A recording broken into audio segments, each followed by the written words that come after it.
Благодаря ти, Отче, Господи, на небето и земята, защото си скрил от мъдрите и от разумните, аз си го открил на младенците. Да, Отче,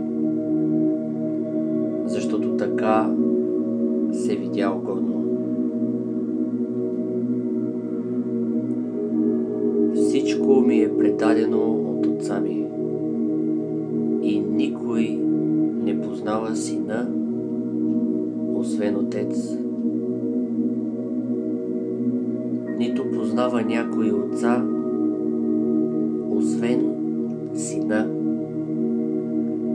И онзи, комуто Синът би благоволил да го открие. Елате при мен,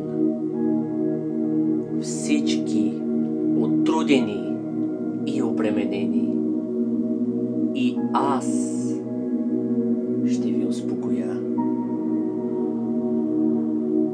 Вземете моето иго върху си и научете се от мен,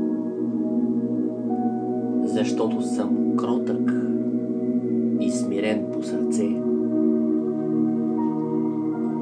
И ще намерите покой за душите си,